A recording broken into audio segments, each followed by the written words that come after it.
Hey everyone, thanks for popping into another video with me. Uh, Thanks for watching the last two videos I made. If you didn't, please go check them out. They're just explaining some of my other tanks and then explaining my whole setup, and hence the reason I'm in here showing you this right now. Today I'm actually going to be talking to you about my 400-gallon pond out in the garage, but I wanted to explain a couple things.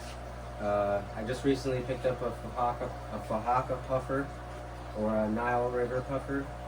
I got him a couple weeks ago, 2 weeks I think, uh, and he's doing great all by himself. I was gonna add in some other fish, but he was already picking on a bristlenose pleco that was in there, so he might be on his own for some time, unless I get some like little fish that are quick enough to stay away from him. We'll see what happens. I added the fish that were up in here. Those are the breeding groups of the peacocks and haps. Into here with the frontosa.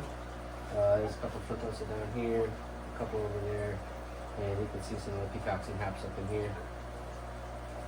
Um, just temporary. They're actually, I'm going to split them back up. I got another 125 with the Fahaka puffer, and I'm going to put it down below on the floor. Take this stand out of here, build another stand, and put this one above it, but like halfway back, so it's kind of like a stair step thing. I can still reach in there and do what I need to do without cramming my body in between the tanks and whatnot. So yeah, that's super cool. I moved this tank over here and this over here, so it's in an L shape, and then this tank over here is actually still on my desk. This is where I keep all of my baby mbunas. These ones will be going out to the pond eventually, but they are actually almost ready for the next tank. You see some little guys in there.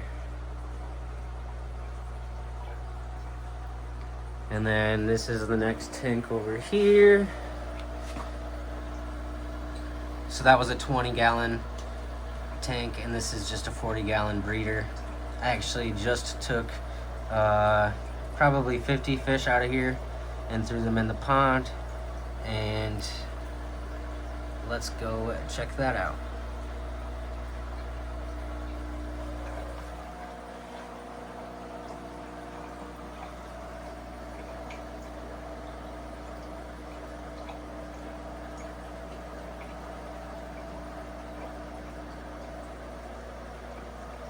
He's the coolest thing ever. Look at that guy. Or gal. Don't really know.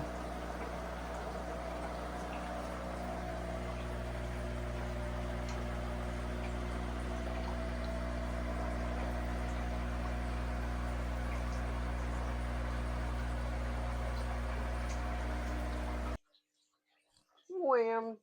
Look at that. Now that is what I am talking about. So this is my 400-gallon pond.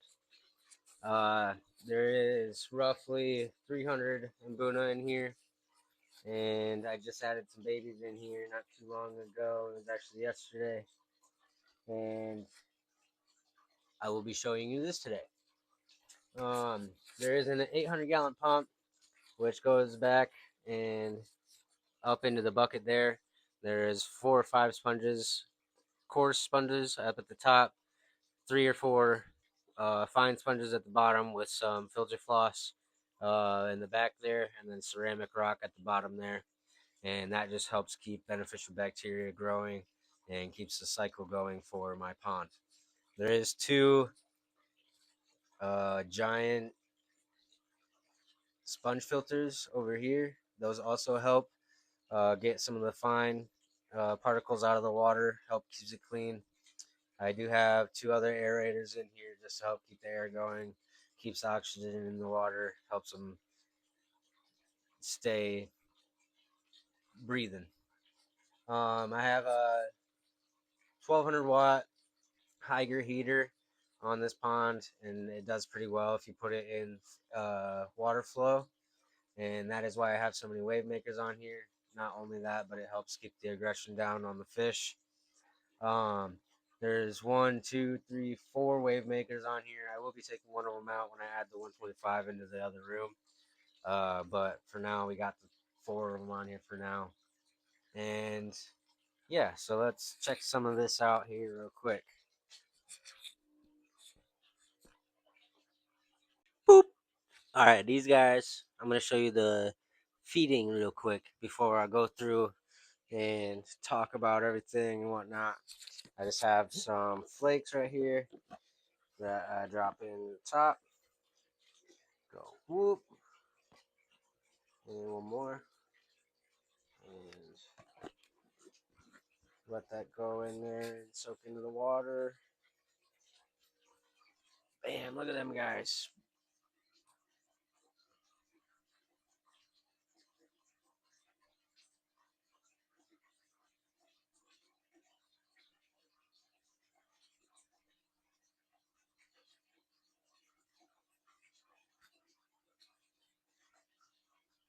I usually try to feed these guys once a day. Might skip a day if I don't come out here, but they at least get their fill once a day. Throw in some flakes, and then I will throw in some pellets here in a second. And those would be more of just a filler, keep them good until the next day.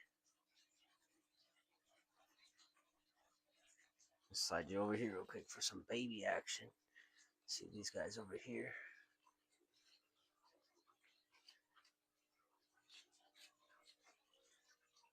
Throw some pellets in for you real quick.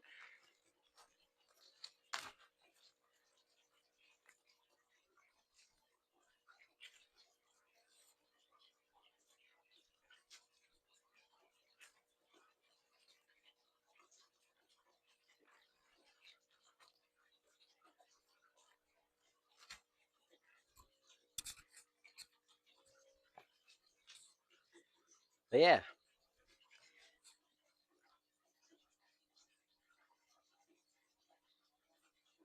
just a little feeding action real quick.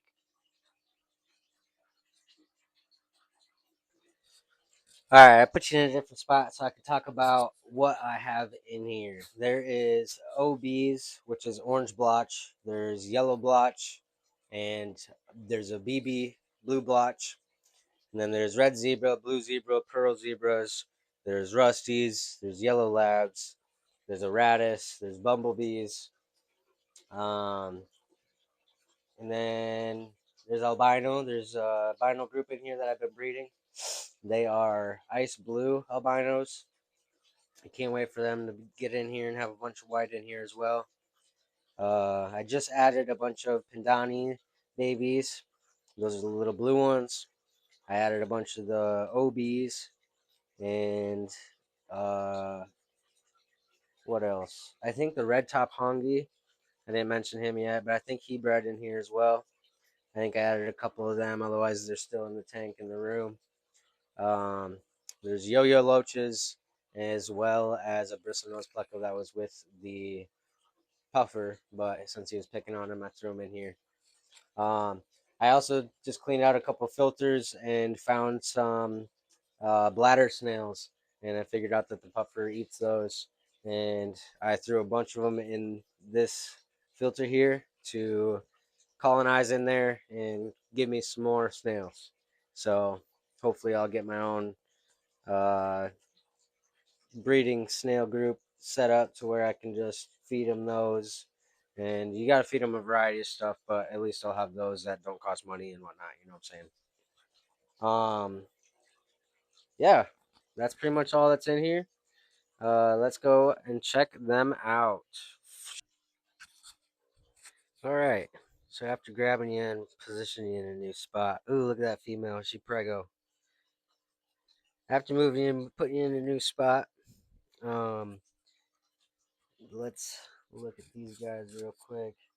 So there's an OB, Pindani, Yellow Lab. There's Yellow Top, the Ice Blue. He'll be up here eventually. He's scared right now because I started the video. But once they get used to it, they'll start popping back in. Just give them a little bit here. There's another Pindani over here there. But yeah, there's all the babies I added in. There's some more in the back there. Up in the rock areas back there. I moved everything around so everybody restarted in the tank.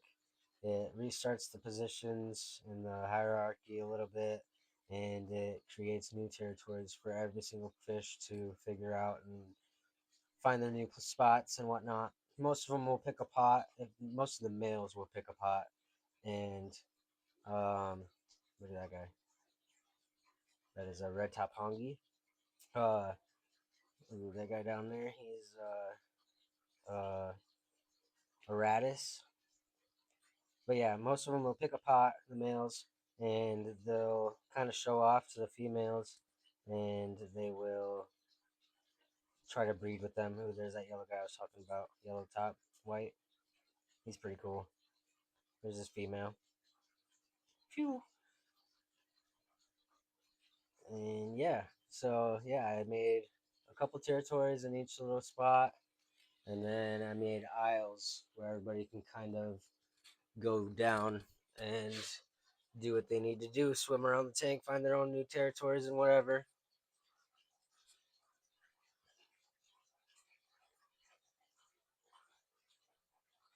These guys are mbunas from a lake in Africa.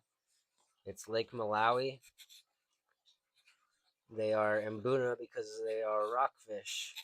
They love swimming in and out of the rocks, creating territories of their own, and just kind of going crazy. I mean, they breed like rabbits, makes it really nice. I mean, you can see it already. I have a bunch of babies in here. There's Yo-Yo Loach down below. You can't really see him right now. Let's see if we can get him.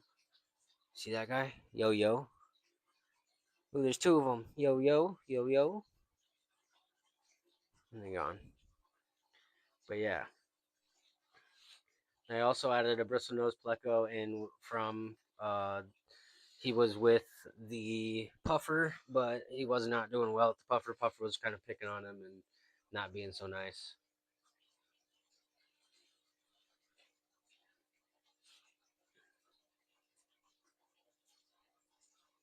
And yeah, this is my 400-gallon pond in my garage.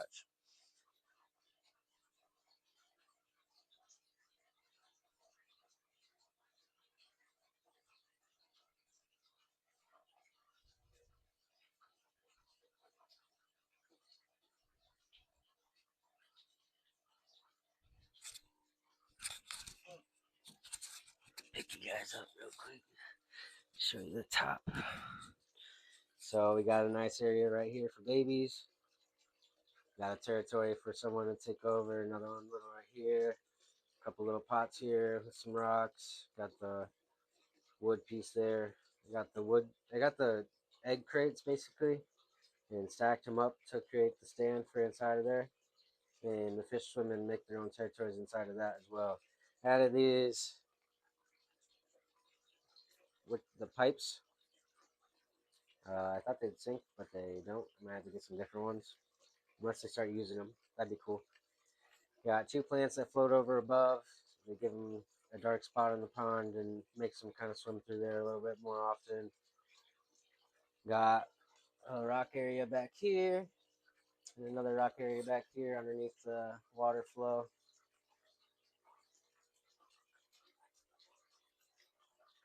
Thanks for popping in to another one of my videos where I explain my stuff.